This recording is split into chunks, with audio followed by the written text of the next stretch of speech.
আমি কাক পাইছোঁ? আমি জুবিন গাৰ্গক পাইছোঁ। জুবিনে আমাক কি শিকাই থৈ গৈছে? মোৰ কোনো ধৰ্ম নাই, মোৰ কোনো জাতি নাই বুলি স্পষ্টকৈ কৈ গৈছে। জুবিনে এগালমান কিতাপ লিখা নাই। জুবিন গাৰ্গৰ পিছফালে যোৱা মানুহবিলাক কোনো হিন্দু নাছিল, কোনো মুছলমান নাছিল, কোনো খ্ৰীষ্টান নাছিল, কোনো জৈন বা কোনো বুদ্ধিষ্ট নাছিল। জুবিন গাৰ্গৰ পিছফালে যোৱা মানুহবিলাক আছিল কেৱল মানুহ আৰু মানুহ, মানুহ, বিবেকবান মানুহ আছিল। তাত কোনো হিন্দু নাছিল, তাত কোনো মুছলমান নাছিল, তাত কোনো খ্ৰীষ্টান নাছিল। তাত আছিল কেৱল মানুহ। শান্তি দি আপোনালোকক ক'ব পাৰোঁ যে যিজনী ছোৱালীয়ে, যিটো ল'ৰাই ৰাতিপুৱা গা ধুই যদি সি ধূপ এডাল জ্বলায়, সি স্কুললৈ যায়, যিজনী ছোৱালীয়ে এগছি বন্তি জ্বলায় বা এডাল ধূপ জ্বলাই গা ধুই তাই কলেজলৈ যায়, যিটো ল'ৰাই এগছি চাকি জ্বলায় বা এপাহ ফুল ভগৱানৰ ওচৰত দি যে বিশ্ববিদ্যালয়লৈ যায়, সি কেতিয়াও উভতি অহাক লৈ আপুনি চিন্তা কৰি থাকিবলগীয়া নহয়। আপোনাৰ মন মগজু কেতিয়াও বেয়া নহয়। সেই ল'ৰাটোৱে, সেই ছোৱালীজনীয়ে নিজৰ দেউতাক মাকক কেতিয়াও বৃদ্ধাশ্ৰমত নথয়। সেই ল'ৰাটোৱে কেতিয়াও মদ এসোপা খাই আহি ৱাককৈ পেলাই আপোনাৰ আগত বমি কৰি কেতিয়াও নিদিয়ে, গেৰাণ্টি আছে। গতিকে আপুনি ল'ৰাটোক, আপুনি ছোৱালীজনীক সৰুৰ পৰাই সেইটো শিকাওক। কিছুমান মানুহে আমাৰ সমাজখনত কিছুমান কাম কৰিব লাগে কাৰণে কৰে, মই কোৱা কাৰণে বেয়া নাপাব। যেনে ধৰক অসমীয়া জাতিৰ প্ৰাণ প্ৰতিষ্ঠাতা বুলি আমি যাক কওঁ, অসমীয়া জাতিৰ মই ব্যক্তিগতভাৱে বিশ্বাস কৰোঁ তেখেত আমাৰ আত্মা মহাপুৰুষ শ্ৰীমন্ত শংকৰদেৱ। শংকৰদেৱৰ যি আমি সৃষ্টিৰাজি ইয়াত আপোনালোকৰ চৰ্চা হৈছে, নতুন প্ৰজন্মটোক শিকাবৰ কাৰণে কিছু পদক্ষেপ লোৱা হৈছে আৰু উদ্যোক্তাসকলৰ যিটো সপোন তেওঁলোকৰ মাজত সিঁচি দিবলৈ প্ৰয়াস কৰা হৈছে, সেইখিনিলৈকে ঠিকেই আছে। কিন্তু যদি এই আধ্যাত্মিক সন্মিলন, এই সন্ত সন্মিলন বা এই সাংস্কৃতিক সমাৰোহখন পাতিব লাগে কাৰণে পাতিছে, মানুহক দেখুৱাব লাগে কাৰণে যদি কিছুমান দেখুৱাইছে, তেতিয়াহ'লে মই ক'ম যে সেয়া ভুল হৈছে। কেলৈ কৈছোঁ মই আপোনালোকক? 575 বছৰ হৈ গ'ল শ্ৰীমন্ত শংকৰদেৱৰ আমি জন্মোৎসৱ উদযাপন কৰা এই বছৰ চাগে। কিন্তু আজিও মহাপুৰুষজনে যি ধৰ্ম শিকাইছিল, যি দৰ্শন শিকাইছিল, যি জীৱনশৈলী শিকাইছিল আমাক, মই ব্যক্তিগতভাৱে বিশ্বাস কৰোঁ যে আজি 500 বছৰৰ পিছতো আমি অসমীয়া জাতিটোৱে মহাপুৰুষ শ্ৰীমন্ত শংকৰদেৱে দেখুওৱা সেই পথত এতিয়াও আমি সঠিক গতিত আগুৱাব পৰা নাই। আমি শংকৰ উৎসৱ পাতিছোঁ, আমি 3 দিনীয়া, 4 দিনীয়া, 5 দিনীয়াকৈ বা 1 সপ্তাহ ধৰি আমি শংকৰ উৎসৱ পাতিছোঁ। আমি শোভাযাত্ৰা কৰিছোঁ, আমি কীৰ্তন দশমৰ পৰা আৰম্ভ কৰি, আমি অংকীয়া ভাওনাৰ পৰা আৰম্ভ কৰি, আমি বৰগীতলৈকে সকলো আমি চৰ্চা কৰিছোঁ, নাম প্ৰসংগ কৰিছোঁ, আমি সকলোবিলাক উজাৰি দিছোঁ সেই শংকৰ উৎসৱৰ সময়ত। কিন্তু তাতেই আমাৰ জাতিটোৰ দায়িত্ব শেষ নে? আমি আচল যিটো দৰ্শন মহাপুৰুষে আমাক শিকাইছিল, যিখিনি আমাক বিলাইছিল, যিখিনি আমাক দি থৈ গ'ল, আমি অসমীয়া জাতিটোৱে সম্পূৰ্ণৰূপে আজি 500 বছৰৰ পিছত আমি 100% আমি আয়ত্ত কৰিব পাৰিলোঁনে? আমি গ্ৰহণ কৰিব পাৰিলোঁনে? মোৰ ক'ৰবাত লাগে যেন আমি এতিয়াও বহু দূৰ বাকী আছে, আগুৱা বুলি বহু দূৰ বাকী আছে, মোৰ তেনেকুৱা লাগে। কিয় কৈছোঁ মই? ইয়াত এটা ধাৰ্মিক পৰিৱেশ সূচনা হৈছে। এইটো আমাৰ ধৰ্মীয় দিশেৰে এটা আধ্যাত্মিক পৰিৱেশ। কিন্তু ভাগৱত পুৰাণত যিখিনি কথা কোৱা হৈছে আধ্যাত্মিকতাৰ সন্দৰ্ভত, আধ্যাত্মিকতাবাদৰ সন্দৰ্ভত, ইয়াত যিহেতু এটা বিষয় দিয়া হৈছিল আজি আমাৰ সমাজ ব্যৱস্থাত আধ্যাত্মিকতাবাদৰ গুৰুত্ব যিটো, এই যে আধ্যাত্মিকতাবাদ কি? আনক দেখুওৱা বস্তু নেকি? নহয়। আধ্যাত্মিকতাবাদ হৈছে আমাৰ মনৰ আত্মাৰ বস্তু। আমাক শংকৰদেৱে আমাক সেয়াহে শিকাইছিল যে আমি মানুহবিলাক মানুহ হিচাপে যে আমি জীৱশ্ৰেষ্ঠ, পৃথিৱীৰ অন্যান্য জীৱ জন্তুতকৈ যে আমি শ্ৰেষ্ঠ, তাক আমি দিনেও প্ৰত্যেক দিনে আমি তাৰ প্ৰমাণ কৰিব লাগে আমি জীৱশ্ৰেষ্ঠ হিচাপে। কিন্তু আমি কি কৰিছোঁ? আমি পাৰিছোঁ নে আমি কৰিব? এই যে তেওঁ ধৰ্ম প্ৰচাৰক হিচাপে আমাৰ বহুতৰ কাৰণে অকল ধৰ্মীয় গুৰু হৈ গ'ল। মহাপুৰুষ শংকৰদেৱ অকল কি ধৰ্মীয় প্ৰচাৰক একমাত্ৰ অকল ধৰ্মগুৰু নেকি? মহাপুৰুষ শ্ৰীমন্ত শংকৰদেৱ অকল ধৰ্মীয় গুৰু নহয়, নৱবৈষ্ণৱ ধৰ্মৰ অকল প্ৰচাৰ আৰু প্ৰসাৰ কৰা এজন আধ্যাত্মিক গুৰু নহয়। মহাপুৰুষ শ্ৰীমন্ত শংকৰদেৱ আছিল অসমীয়া জাতিৰ আত্মা। আত্মা মানে তাত সকলোখিনি সম্পৃক্ত হৈ আছিল। তেওঁ এজন বিজ্ঞানী, তেওঁ এজন সমাজ সংস্কাৰক, তেওঁ এজন সংস্কৃতিৰ পূজাৰী, তেওঁ এজন আধুনিক সমাজ নিৰ্মাণ কৰা খনিকৰ।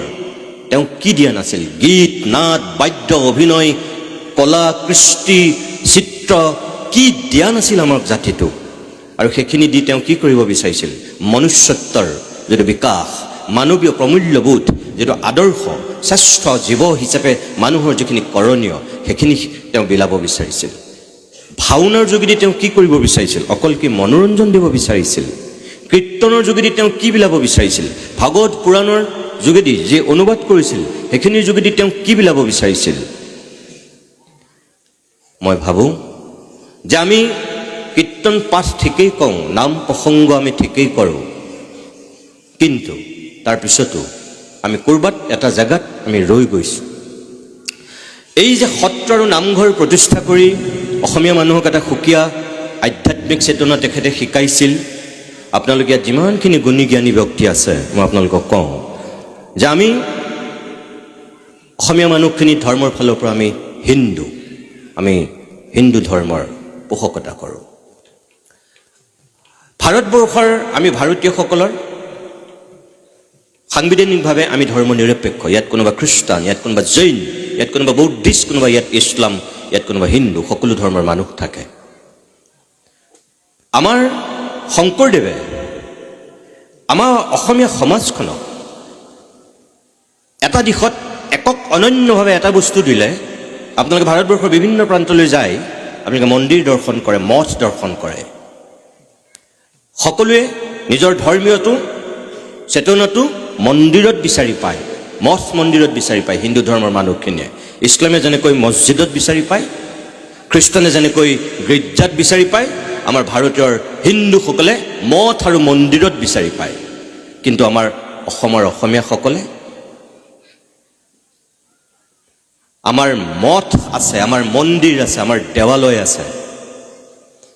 শংকৰদেৱে সত্ৰ আৰু নামঘৰ প্ৰতিষ্ঠা কৰাৰ আগত আমাৰ অসমত মঠ মন্দিৰ সকলো আছিল আধ্যাত্মিকভাৱে আমি নিজক সমৰ্পিত কৰিবৰ কাৰণে। কিন্তু তাৰপিছত দেৰাই আমাক যে সত্ৰ আৰু নামঘৰ দিলে, এইটো যে নামঘৰৰ আৰ্হিত আপোনালোকে ইয়াত এই পথাৰৰ মাজত এই ভাগ যে আজি প্ৰতিষ্ঠা কৰি এই কামখিনিক ইয়াত সমাপন কৰিছে, কিয়? মন্দিৰ এটাটো ইয়াত বনাব পাৰিলেহেঁতেন, কিয় হ'ব নোহোৱা নাই? এইটো নামঘৰ। এয়া কি?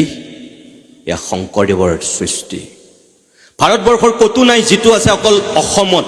এয়া অকল অসমীয়াৰ সত্তা। সত্ৰ আৰু নামঘৰ হৈছে অকল অসমীয়াৰ স্বাভিমান, অসমীয়াৰ সত্তা। আৰু এই নামঘৰ আৰু সত্ৰই অকল আমাক ধৰ্মীয় দৰ্শন শিকোৱা নাই, ইয়াত আমাৰ অসমীয়া যিটো সত্তা, সেই সত্তাটো শিকাইছে ইয়াত। কিয়? যেতিয়া আমাৰ বিদ্যালয় প্ৰতিষ্ঠা হোৱা নাছিল, আমাৰ সত্ৰ আৰু নামঘৰ আছিল অসমীয়া সমাজৰ প্ৰথম পাঠশালা, প্ৰথমখন বিদ্যালয়। ভাৰতবৰ্ষৰ অন্যান্য প্ৰান্তত এই ভূমিকাটো কোনেও লোৱা নাছিল, যিটো আমাৰ অসমত শংকৰদেৱে আৰম্ভ কৰিছিল।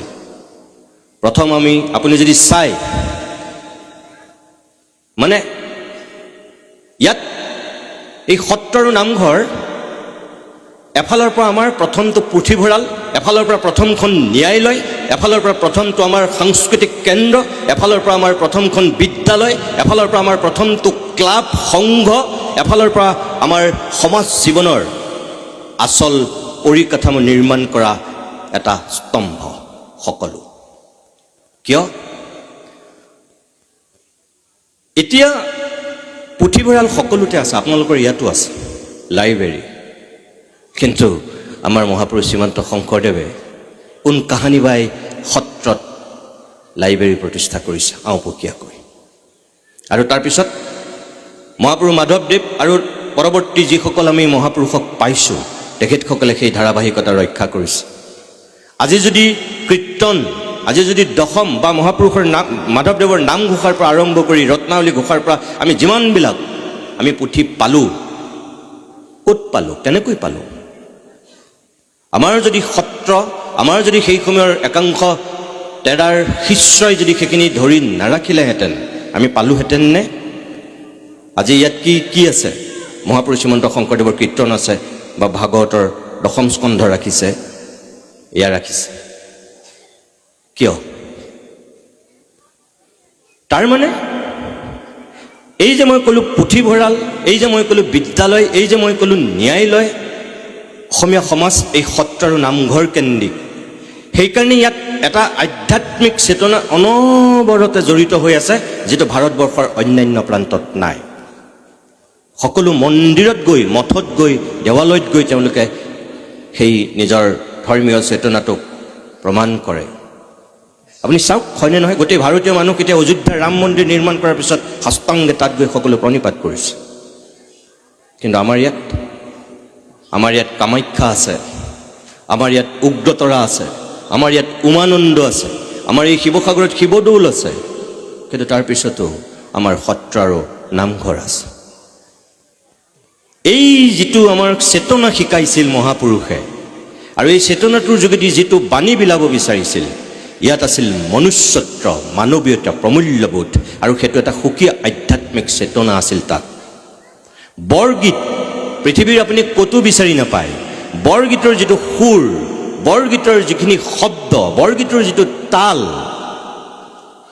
কোনোবাই বৰগীত সৃষ্টি কৰিব পাৰিছে নেকি আৰু ক'ৰবাত নাই পৰা আপুনি ভাৰতবৰ্ষত ভজন গজল আপুনি পায় কিন্তু আমাৰ বৰগীত এয়া আমাৰ একক সম্পদ বৰগীতৰ যোগেদি এফালে যেনেকৈ মানুহৰ আধ্যাত্মিক চেতনা জাগ্ৰত কৰিছিল প্ৰসংগৰ যোগেদি নাম কীৰ্তনৰ যোগেদি গীতা পাঠৰ যোগেদি যেনেকৈ আমাৰ অন্তৰাত্মাৰ শুদ্ধি কৰিব বিচাৰিছিল মানুহক পাপ পুণ্য বিচাৰ কৰাৰ যিটো চেতনা যিটো শক্তি সেইটো আমাক তেৰাই সেইখিনিৰ যোগেদি আমাক শিকাইছিল কিন্তু আমাৰ দুৰ্ভাগ্য যে আমি অকল কিছুমান বস্তু ওপৰে ওপৰে ল'লোঁ আমি ভিতৰলৈ নোসোমালোঁ ভাগৱত পুৰাণত সেই কথাখিনি লিখা আছে যে এই আধুনিক কলিযুগত কি হ'বলৈ গৈ আছে এতিয়া আগতে কি আছিল সত্যৰ জয় অসত্যৰ পৰাজয় অহিংসাৰ জয় হিংসাৰ পৰাজয় ধৰ্মৰ জয় অধৰ্মৰ পৰাজয় আমাৰ সংখ্যানাথ পৰৱৰ্তী সময়ত যিবিলাক অংকীয়ানাটৰ আৰ্হিত ভাওনা সৃষ্টি হ'ল তাতো সেয়াই আছিল সেয়াই আছে তাৰপিছত যিবিলাক আধুনিক নাটক সৃষ্টি হ'ল তাতো সেয়াই আছে কিন্তু আজি যেটো পৰিৱেশ হৈছে আমাৰ সমাজখনত ক'ৰবাত আমাৰ এনেকুৱা অনুভৱ হয়নি বাৰু যে সঁচাকৈ ধৰ্মৰ জয় হৈছেগৈ নে ক'ৰবাত বাৰু অধৰ্মৰো জয় হৈছে নেকি সত্য ক'ৰবাত লুকাই অসত্যৰ উৎপাত আৰম্ভ হৈছে নেকি ধৰ্মৰ নামত একাংশ অধৰ্মীয়ে ৰাজত্ব কৰিছে নেকি ধৰ্মৰ কথা কৈ একাংশ অধৰ্মী মানুহে ধৰ্মৰ বেপাৰ কৰিছে নেকি আজি কলিযুগত তেনেকুৱা কিছু প্ৰশ্নৰ আমি মুখামুখি হৈছোঁ চকুৰ আগত আমি দেখি আছোঁ আটাইতকৈ ভ্ৰষ্টাচাৰী আটাইতকৈ নৈতিকতাবিহীন মানুহজনে আপোনাক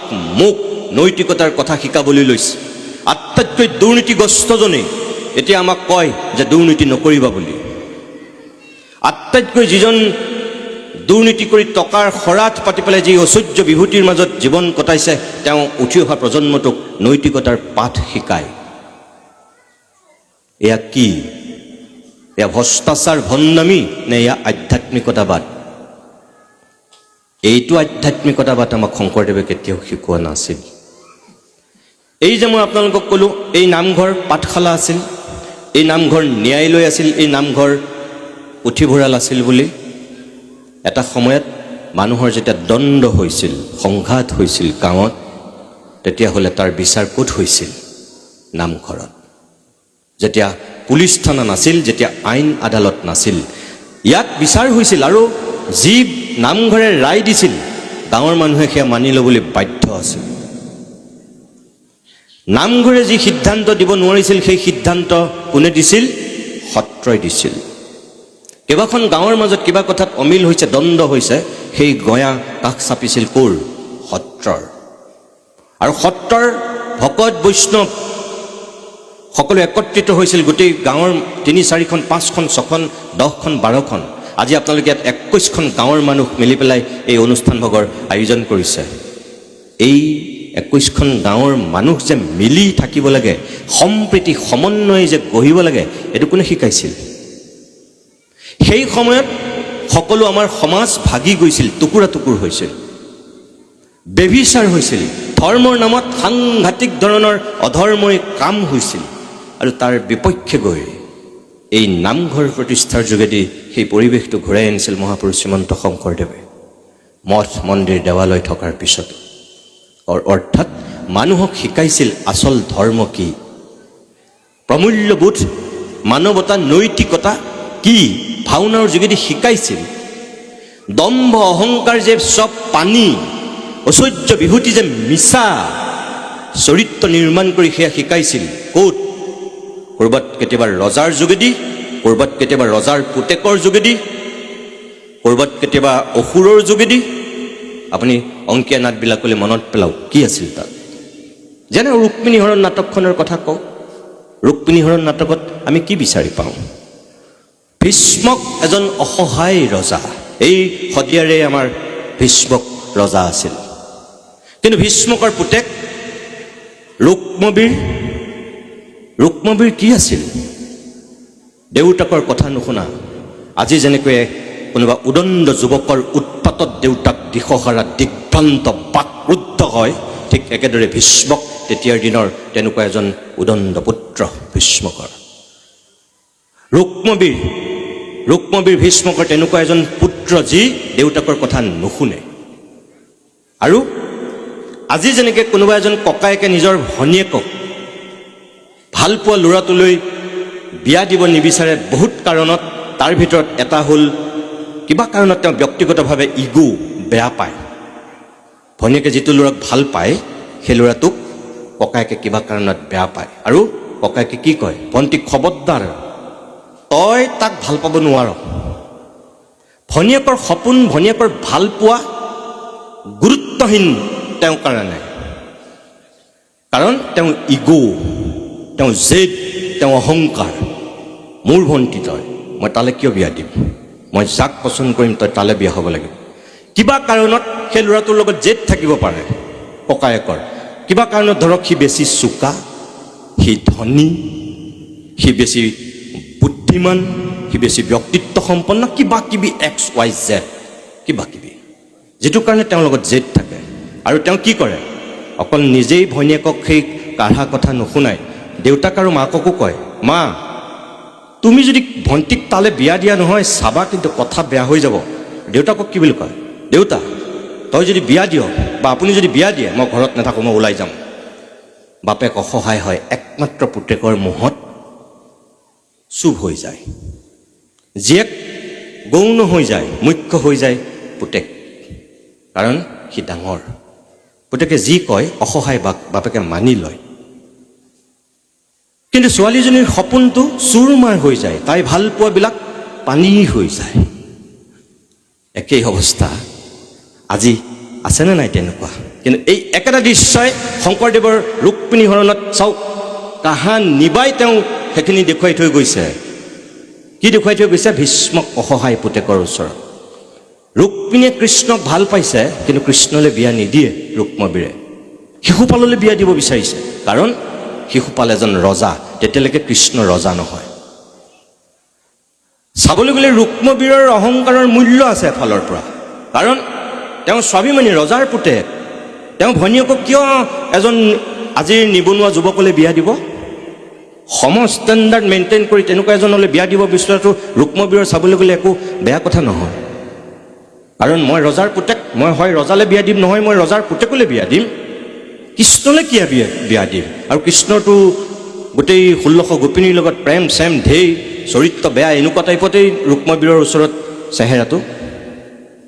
অৰ্থাৎ আপুনি যদি চাই শেষত ৰুক্মবীৰৰ যিটো অহংকাৰ, কৃষ্ণক চিনি নোপোৱাৰ যিটো তেওঁ দম্ভ, সেইটোতো পতন হৈছে। ৰজাৰ পুতেক হ'লেও ৰুক্মিণীটো কৃষ্ণলৈ গৈ এৰিছে, কৃষ্ণই ৰুক্মিণীক নিহে এৰিছে। এই গোটেই যিখিনি ৰুক্মিণী হৰণ নাটকখনত যিখিনি আমাক শিকাইছিল, তাত কি আছিল? বেদনিধিৰ চৰিত্ৰটোৰ যোগেদি কি শিকাইছিল? আজিৰ মোবাইলৰ যুগতহে এতিয়া প্ৰেমিক প্ৰেমিকাৰ মাজত চিঠিৰ আদান প্ৰদান নোহোৱা হৈ গ'ল। এতিয়াহে ডাকঘৰ পিয়ন অৰ্থহীন হৈ গ'ল। কিন্তু বেদনিধি সিদিনাখনলৈকে আমাৰ কিন্তু ডাকঘৰৰ পিয়নৰ ভূমিকাটোত অৱতীৰ্ণ হোৱা এজন মানুহ আছিল। সিদিনাখনলৈকে দুখন ঘৰৰ মাজত যেতিয়া সম্পৰ্ক স্থাপন হয়, মাজত এজন মিডলমেন থাকে দৰা কইনাৰ ক্ষেত্ৰত, সেই ভূমিকাটো বেদনিধিয়ে লৈছিল, মিডলমেন, মধ্যস্থতাকাৰী। বেদনিধিৰ চৰিত্ৰটোত আমি সেয়া বিচাৰি পাওঁ। অৰ্থাৎ সেই সময়ৰ সমাজ ব্যৱস্থাটোকো শংকৰদেৱে নাটকৰ যোগেদি খুব সহজ সৰল ভাষাত বিয়পাই দিছিল। আৰু তাৰ যোগেদি কি শিকাইছিল? এই যে দম্ভ, অহংকাৰ, এইবিলাক মিছা, যিটো সত্য সেইটোৰহে সঁচা। কিন্তু আমি কিমানে সেই বস্তুবোৰ শিকিলোঁ, আয়ত্ত কৰিলোঁ। সমাজখনক তেওঁ সাহিত্য কি? সাহিত্য হৈছে সমাজৰ দাপোন। শংকৰদেৱে সেয়াই শিকাইছিল। বৰগীত, আজি পাৱে পৰিহৰি বৰগীতটোলৈ মনত পেলাওক। অথিৰ ধনজন জীৱন যৌৱন, অথিৰ এহু সংসাৰ পুত্ৰ পৰিবাৰ সকলো অসাৰ বুলি তেওঁ লিখি থৈ গৈছে নে নাই? কিন্তু আমি অকল বৰগীতটো গাইছোঁ, শুনিছোঁ, তাতে আমি সকলো বাদ দিছোঁ।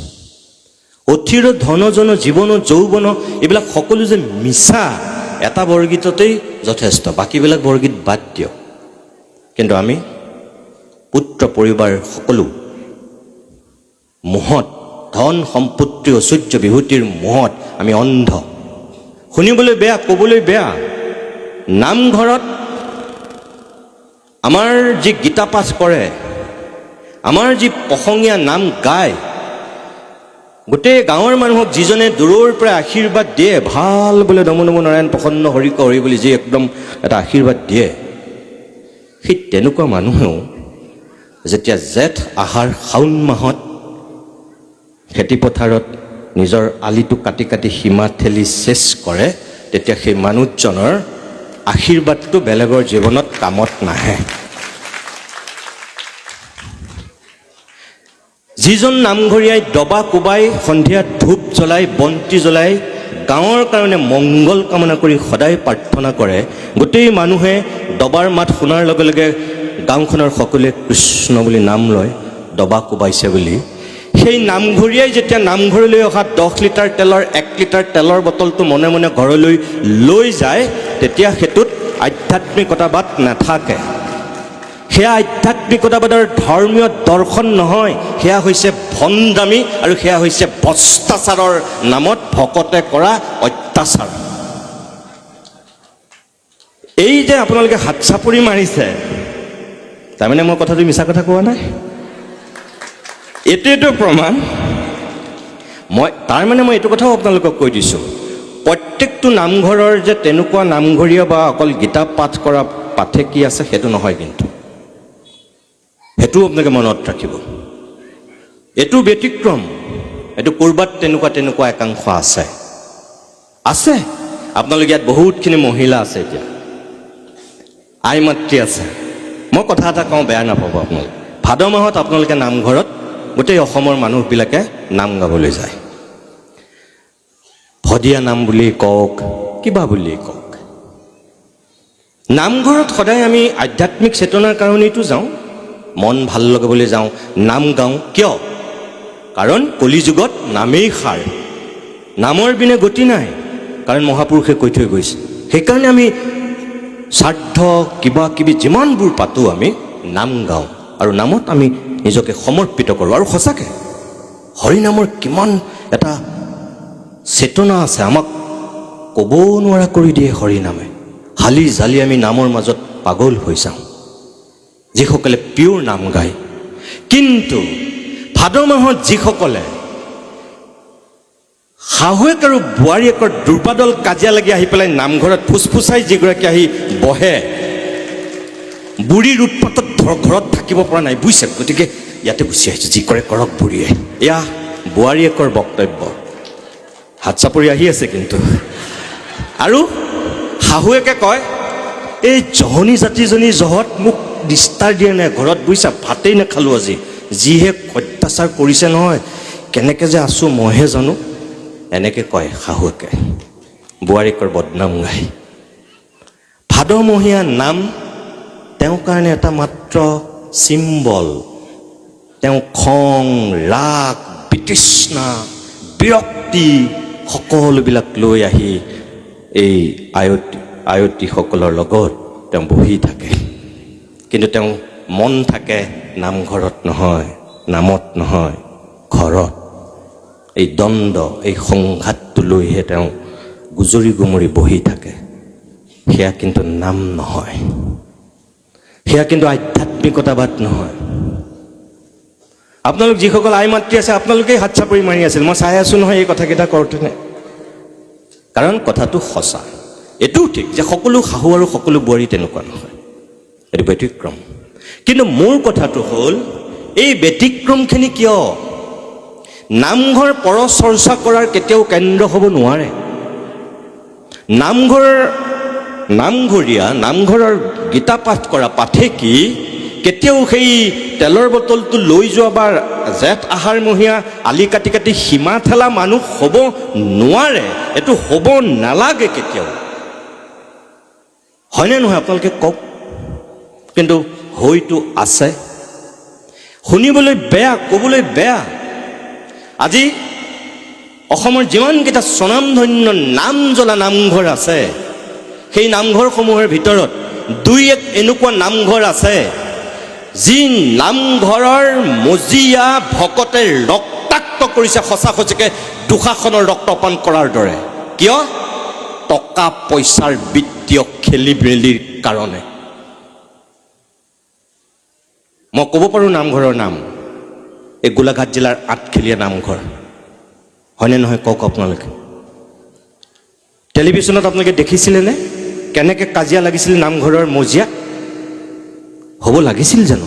সেয়া নালাগিছিল, হৈছে। শুনিবলৈ বেয়া, ক'বলৈ বেয়া। সেই নামঘৰ কি আছিল? আমাৰ কাৰণে ন্যায়ালয় আছিল। মই পীতাম্বৰ দেৱগোস্বামী প্ৰভুৰ আগত ধেমাজিৰ এখন সভাত কৈছিলোঁ, আৰু পীতাম্বৰ দেৱগোস্বামী প্ৰভুৱে মোক কৈছিল, আপুনি যে খুব ভাল কথা এটা ক'লে। মই কৈছিলোঁ, অসমীয়া সমাজ জীৱনে কেতিয়াবাই, আজিহে ভাৰতবৰ্ষত সুপ্ৰিম কোৰ্ট আৰু হাইকোৰ্ট প্ৰতিষ্ঠা কৰিছে ব্ৰিটিছে আহি, আৰু এতিয়া গোটেই ভাৰতবৰ্ষৰ বিভিন্ন ৰাজ্যত হাইকোৰ্টবিলাক আছে, আৰু আমাৰ ভাৰতবৰ্ষৰ সকলো আইন শেষ সীমা কৰি নিৰ্ধাৰণ কৰি দিয়া হৈছে সুপ্ৰিম কোৰ্ট। কিন্তু অসমত শংকৰদেৱে কোনো কাহানি বাই সুপ্ৰিম কোৰ্ট আৰু হাইকোৰ্ট প্ৰতিষ্ঠা কৰিছিল। নামঘৰবিলাক আছিল অসমীয়া সমাজ জীৱনৰ হাইকোৰ্ট, আৰু সত্ৰবিলাক আছিল আমাৰ কাৰণে সুপ্ৰিম কোৰ্ট। কাৰণ সত্ৰই যি ৰায় দিছিল এটা বৃহত্তৰ অঞ্চলৰ মানুহে মানি লৈছিল। কাৰণ যিসকল শিষ্য প্ৰশিষ্য তেওঁলোকে সাষ্টাংগ প্ৰণিপাত কৰি সত্ৰৰ নিৰ্দেশ মানি চলিছিল।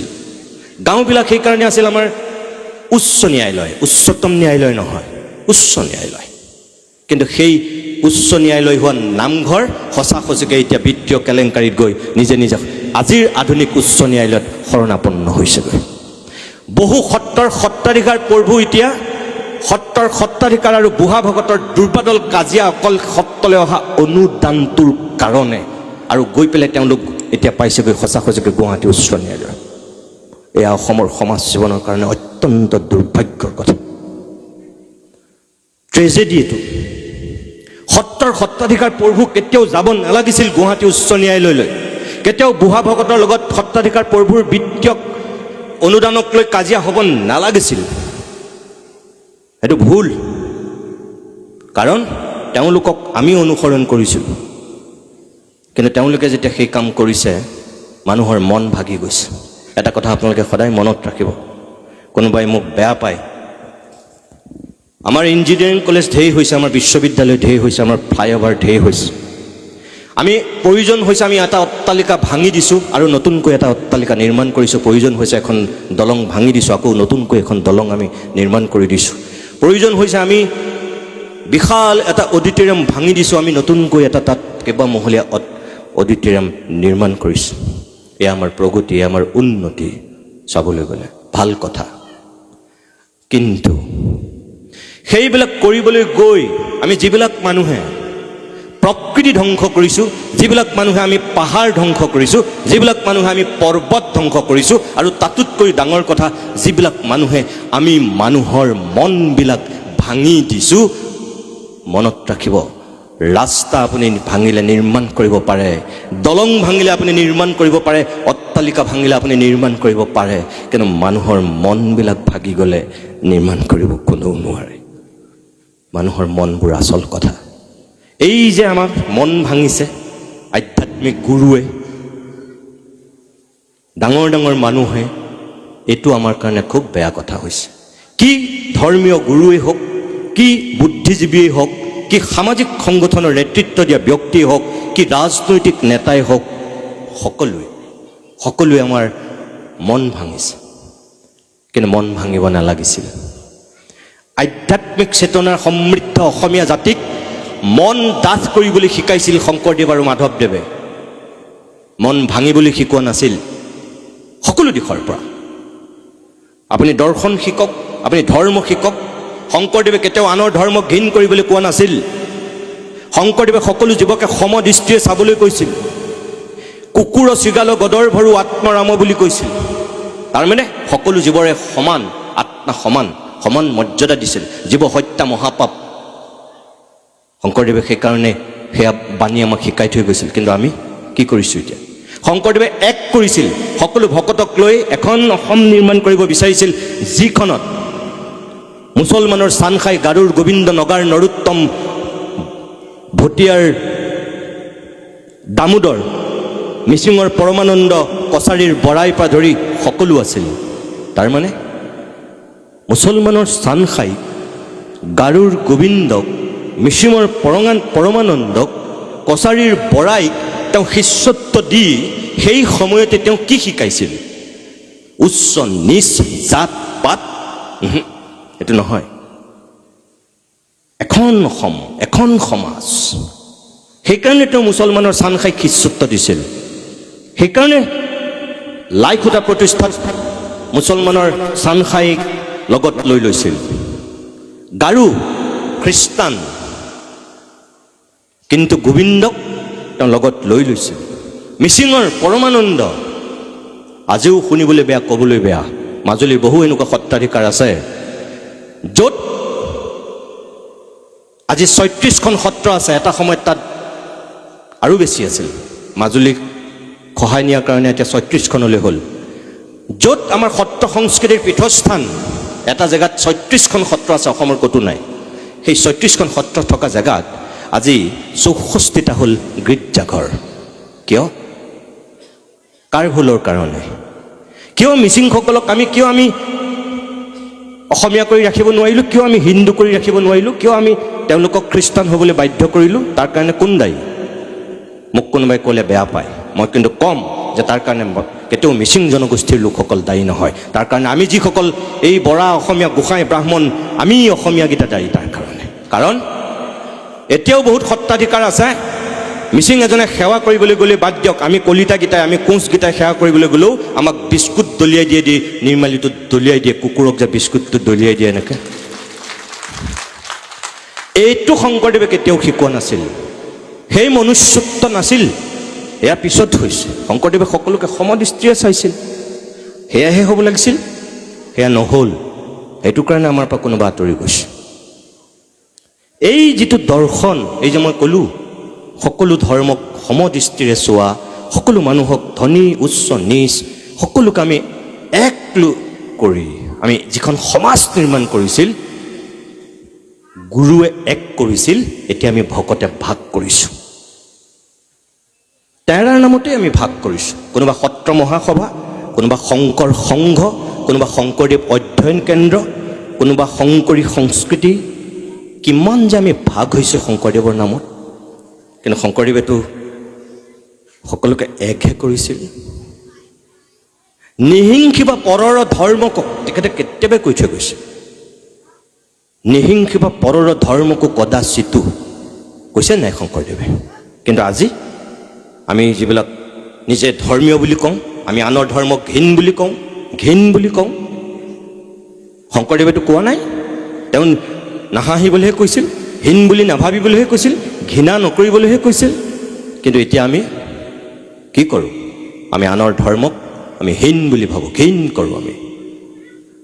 বাইবেল, কোৰাণ, কীৰ্তন কোনেও আনৰ ধৰ্মক হীন কৰিবলৈ কোৱা নাই। কিন্তু ইছলামৰ যিখিনিয়ে শ্ৰেষ্ঠ বুলি ভাবে, মুছলমানেই শ্ৰেষ্ঠ বুলি ভাবে, ক'ৰবাত কৈছে নেকি কোৰাণত? নাই কোৱা। কোৰাণেও আনৰ ধৰ্মক সমানে মৰ্যাদা দিবলৈ কৈছে। বাইবেলত ক'ৰবাত আছে নেকি অকল যীশুখ্ৰীষ্টৰ ধৰ্মটোৱেই শ্ৰেষ্ঠ ধৰ্ম বুলি, খ্ৰীষ্টানেই শ্ৰেষ্ঠ বুলি? নাই কোৱা। আনৰ ধৰ্মকো সমান মৰ্যাদা দিবলৈ কৈছে। শংকৰদেৱে সেইটোৱে কৈ থৈ গৈছে আমাক। নিহিংসিব পৰৰ ধৰ্মক বুলি কোৱাৰ পিছত আমি কিন্তু আজি বেলেগ ধৰ্মক আমি হাঁহোঁ, অস্পৃশ্য জ্ঞান কৰোঁ। এইটো কিয়? জাত পাত এতিয়াও আছে সমাজখনত, উচ্চ নিচ এতিয়াও আছে। কিয়? সেয়া শিকাইছিল জানো? নাই শিকোৱা। আপুনি চাওক, ভাওনাৰ যোগেদি তেওঁ সকলোকে সমান মৰ্যাদা দিবলৈ কৈছিল। বৰগীত, ভাওনা, কীৰ্তন সকলোতে এইখিনিহে আছিল। মই সেইটোৱে ক'ব বিচাৰোঁ যে যিটো আধ্যাত্মিক চেতনা, মই বহুত সময় ক'লোঁ যে মোক তেখেতসকলে অলপ ইমান সময় ক'বলৈ আচলতে কোৱা নাছিল, মই চৰি তাৰ কাৰণে দুখিত। মই শেষ কৰিব বিচাৰিছোঁ। মোৰ কথাটো হ'ল যে আপোনালোকে কি বুলি ভাবে মই নাজানো, মই এইকেইটা কথা ক'ব লাগে কাৰণে কৈছোঁ বুলিও আপোনালোকে নাভাবিব, আৰু মই খুব তাত্ত্বিক কিবা ভাষণ দিবলৈ আহিছোঁ বুলিও ভুলতো নাভাবিব। মই কোনো তেনেকুৱা ব্যক্তিও নহয়, না মই কোনোবা বৈষ্ণৱ পণ্ডিত, না মই কোনোবা সত্ৰৰ সত্ৰাধিকাৰ, না মই অসমৰ বিয়াগোম বুদ্ধিজীৱী, না মই কোনোবা সংস্কৃতৰ বিশাৰদ গৱেষক পণ্ডিত। কি হয়? একোৱেই নহয়, এজন নগণ্য নিষ্কিন তেনেই সংবাদকৰ্মী। কিন্তু মোৰ মনলৈ যিটো কথা আহে মই খোলাকৈ কওঁ। কোনোবাই ভাল পায়, কোনোবাই বেয়া পায়, মোৰ তাত একো খাতিৰ বাতিৰ নাথাকে। মই আপোনালোকক এইটোহে ক'ব বিচাৰিছোঁ যে চুকাফাই, শংকৰদেৱে, লাচিতে আৰু তাৰপিছত যিখন আধুনিক অসম আমি পালোঁ, লক্ষ্মীনাথ বেজবৰুৱাৰ পৰা, হেমচন্দ্ৰ বৰুৱাৰ পৰা, গুণাভিৰাম বৰুৱাৰ পৰা, আনন্দৰাম ঢেকীয়াল ফুকনৰ পৰা আহি, জ্যোতিপ্ৰসাদ বিষ্ণুৰাভ বা ভূপেন হাজৰিকাৰ মাজেদি আহি, সিদিনাখন আমাৰ মাজৰ পৰা গুচি যোৱা সকলোৰে প্ৰিয় জুবিন গাৰ্গে যিটো দৰ্শন আমাক শিকাইছিল, আমি সেই দৰ্শনতহে খোজ কঢ়া উচিত।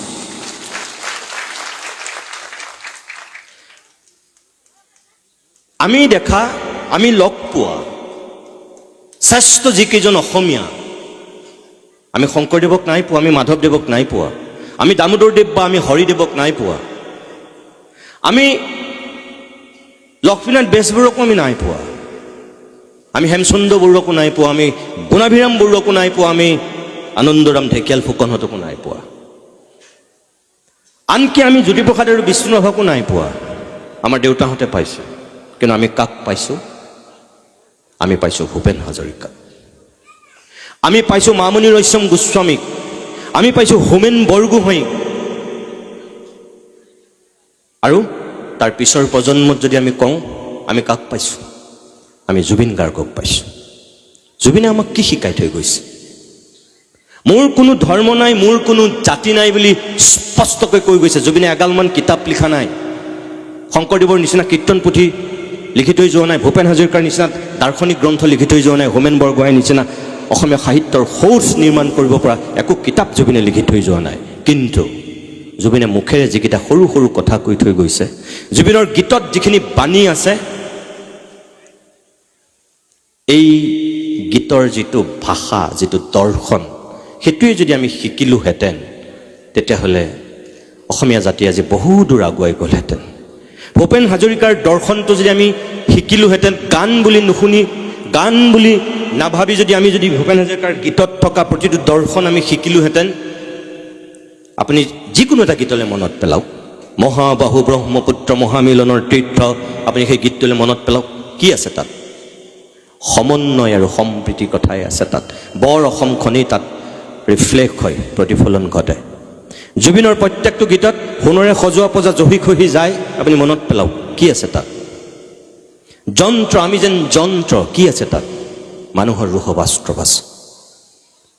পলিটিক্স নকৰিবা বন্ধু, কি আছে তাত? মানুহৰ যিবিলাক ভ্ৰষ্টাচাৰ, যিবিলাক ঘৃণা, বিদ্বেষ, সকলোখিনি উজাৰি দিছে, যিবিলাক মানুহে বেয়া কাম কৰিছে।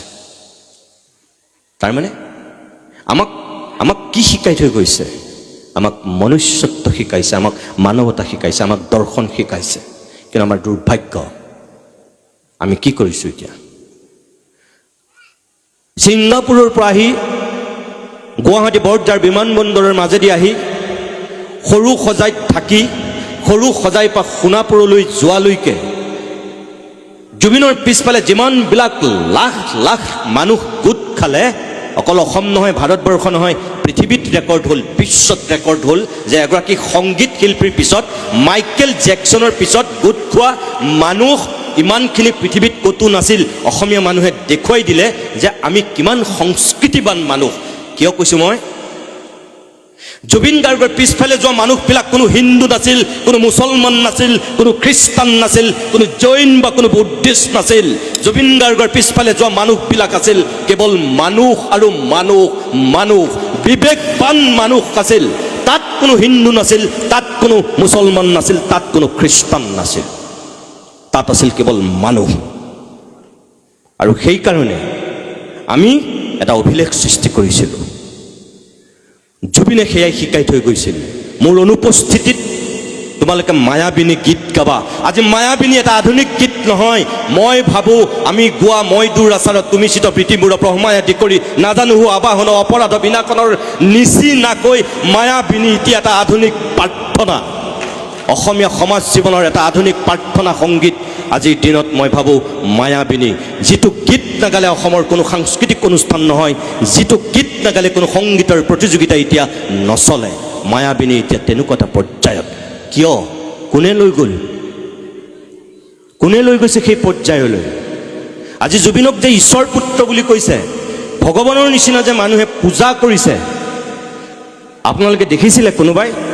মৰিশালিত মানুহে গৈ এনেকৈ ধূপ চাকি বন্তি জ্বলাই আজি এই 3 মাহ হোৱাৰ পিছতো মানুহৰ লানি চিগা নাই, মানুহে কান্দি আছে এতিয়াও। দেখিছিলে কোনোবাই আপোনালোকে? ভূপেন হাজৰিকাক আমি দেখিছিলোঁ ইয়াৰ আগত। ভূপেন হাজৰিকাৰ সমাধিত মানুহৰ তেনেকুৱা সোঁত বৈছিল, ভূপেন হাজৰিকাক তেনেকৈ শ্ৰদ্ধা দিছিল। কিন্তু ভূপেন হাজৰিকাৰ সেই শ্ৰদ্ধা, সেই ভক্তিতকৈও জুবিনৰ সমাধি ক্ষেত্ৰ এতিয়া অভিলেখ ভংগ কৰিছে।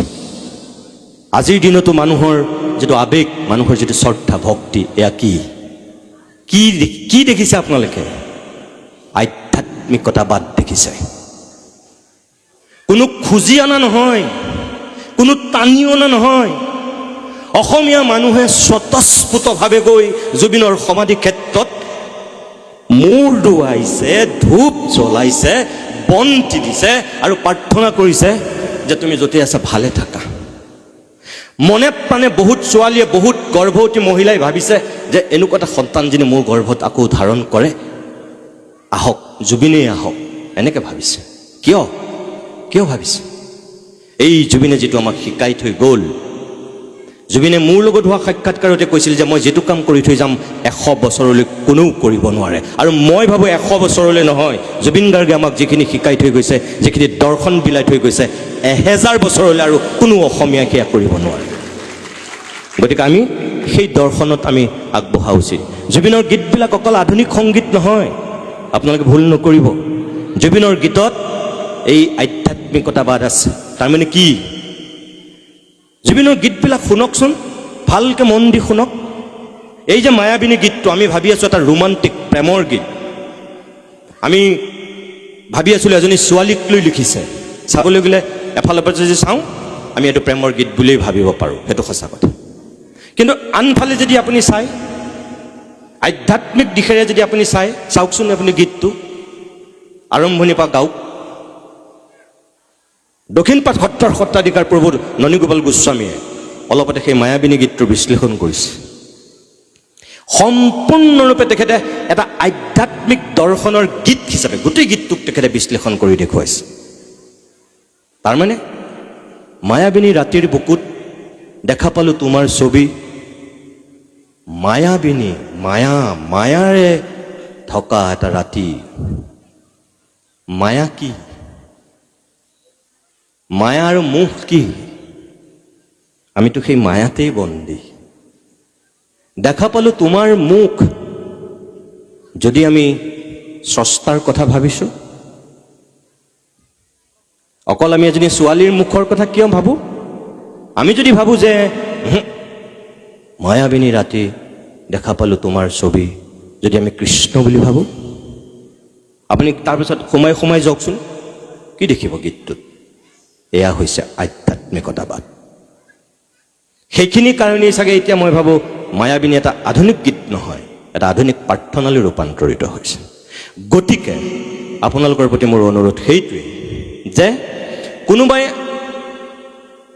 আমাৰ সমাজখনত ধৰ্মৰ নামতেই অধৰ্মৰ কাম কৰিছে, সমাজক নেতৃত্ব দিয়াৰ নামতেই একাংশই আমাক বিভাজন কৰিছে, শংকৰদেৱৰ পৰা জ্যোতিপ্ৰসাদ বিষ্ণুৰাভাৰ মাজেদি আহি একেবাৰে ভূপেন হাজৰিকাৰ পৰা জুবিন গাৰ্গলৈকে মই আপোনালোকক এইটোৱেই ক'ব বিচাৰোঁ, আমাক কোনেও সংঘাত শিকোৱা নাই, কোনেও আমাক যিটো মনুষ্যত্ব, যিটো প্ৰমূল্যবোধ, যিটো মানৱতা, যিটো আচল আধ্যাত্মিকতা আমাক সেইটো শিকাইছে। গতিকে আমি সেইটো পথত থাকিম, এক বিন্দু আমি হিন্দেৰী নহ'ম। কোনোবা সত্ৰাধিকাৰ পূৰ্বে, কোনোবা ধৰ্মীয় গুৰুৱে, কোনোবা ৰাজনৈতিক নেতাই, কোনোবা সাহিত্য সভাৰ সভাপতি বা কোনোবা ছাত্ৰ সংগঠনৰ সভাপতিয়ে, সম্পাদকে বা কোনোবাই XYZ, কোনোবা সাংবাদিকেও যদি আমাৰ সমাজখনক ক'ৰবাত ভাগ কৰা কথা কয়, মানুহৰ মাজত বিভাজন কৰাৰ কথা কয়, আমি তাত ভৰি নিদিম। আমি আধ্যাত্মিকতাৰে আমি এক হ'ম। কীৰ্তনত যি আছে, শংকৰদেৱৰ ভাওনাত যি আছে, শংকৰদেৱৰ বৰগীতত যি আছে, ভূপেন হাজৰিকাৰ গীতত যি আছে, জুবিনৰ গীতত যি আছে, আমি সেয়াহে আমি আদৰি ল'ম। আৰু মই ভাবোঁ তেতিয়া আমাৰ সমাজখন, আমাৰ অসমখন সকলো ভাল হৈ থাকিব, আমাৰ মনবিলাক সকলোৰে ভাল হৈ থাকিব। আচল আধ্যাত্মিকতাবাদ তাত আছে। আপোনালোকৰ ল'ৰা ছোৱালীবিলাকক, অন্ততঃ সৰু ল'ৰা ছোৱালীবিলাকক এই মোবাইলৰ পৃথিৱীখনৰ পৰা অন্ততঃ আপুনি যেতিয়া স্কুললৈ যাব, কলেজলৈ যাব, বিশ্ববিদ্যালয় যাব, মই গেৰাণ্টি দি আপোনালোকক ক'ব পাৰোঁ যে যিজনী ছোৱালীয়ে, যিটো ল'ৰাই ৰাতিপুৱা গা ধুই যদি সি ধূপ এডাল জ্বলাই সি স্কুললৈ যায়, যিজনী ছোৱালীয়ে এগছি বন্তি জ্বলাই বা এডাল ধূপ জ্বলাই গা ধুই তাই কলেজলৈ যায়, যিটো ল'ৰাই এগছি চাকি জ্বলাই বা এপাহ ফুল ভগৱানৰ ওচৰত দি যে বিশ্ববিদ্যালয়লৈ যায়, সি কেতিয়াও উভতি অহাক লৈ আপুনি চিন্তা কৰি থাকিবলগীয়া নহয়। আপোনাৰ মন মগজু কেতিয়াও বেয়া নহয়। সেই ল'ৰাটোৱে, সেই ছোৱালীজনী নিজৰ দেউতাক মাকক কেতিয়াও বৃদ্ধাশ্ৰমত নথয়। সেই ল'ৰাটোৱে কেতিয়াও মদ এসোপা খাই আহি ৱাককৈ পেলাই আপোনাৰ আগত বমি কৰি কেতিয়াও নিদিয়ে, গেৰাণ্টি আছে। গতিকে আপুনি ল'ৰাটোক, আপুনি ছোৱালীজনীক সৰুৰ পৰাই সেইটো শিকাওক, ভগৱানৰ ওপৰত বিশ্বাস ৰাখিবলৈ, নেদেখাজনৰ ওচৰত এটা যে শক্তিয়ে যে আমাক নিয়ন্ত্ৰণ কৰে, পাপ পুণ্য এইটো যে খুব দৰকাৰ, এইটো শিকাওক, মনত ৰাখিব। এটা কথা, আইন আদালতে বিচাৰ কৰিবৰ কাৰণে সময় লাগে, সাক্ষী লাগে, তাৰপিছতো কেতিয়াবা দোষীজন সাৰি যায়, নিৰ্দোষীজনে শাস্তি পায়। কিন্তু সময়ৰ বিচাৰত কোনো সাক্ষীবাদী নালাগে, কোনো ন্যায়াধীশ নালাগে, সময়ে সদায় সঠিক সিদ্ধান্ত দিয়ে। মে সময় হও, এই মহাভাৰতত যে আমি দেখিছিলোঁ চকুৰিটো ঘূৰে, সেইটোৱে আচল সঁচা। গতিকে আপোনালোকে সেই সময়ৰ বিচাৰত সকলো কিন্তু এদিন অৱতীৰ্ণ হ'ব লাগিব। কেতিয়াও আপোনালোকে নিজৰ ল'ৰাটোক, নিজৰ ছোৱালীজনীক তাৰ পৰা পৃথক হ'বলৈ নিদিব। সেয়াই আচল আধ্যাত্মিকতাবাদ। মই ভাবোঁ যে আপোনালোকে এই মানুহখিনি সকলো তেনেকুৱা মনৰ মানুহ, ভাল মনৰ মানুহ, সংস্কৃতিবান মানুহ, আপোনালোকৰ সকলোৰে ভাল হওক, ভগৱানে মংগল কৰক। এনেকৈ আপোনালোকে সাংস্কৃতিক সমাৰোহ আগন্তুক দিনতো আয়োজন কৰি উঠি অহা প্ৰজন্মটোৰ মাজত সঁচা সংস্কৃতিৰ বীজ সিঁচি দিয়ক। সকলোৰে জীৱন জীপাল হওক। বহুত বহুত ধন্যবাদ। ধন্যবাদ জনাইছোঁ ভিডিঅ'টো সম্পূৰ্ণ চোৱাৰ বাবে। আৰু এনেকুৱা ধৰণৰ ভিডিঅ' নিতৌ পাই থাকিবলৈ চেনেলটো ছাবস্ক্ৰাইব কৰি ভিডিঅ'টোত এটা লাইক কৰি দিব।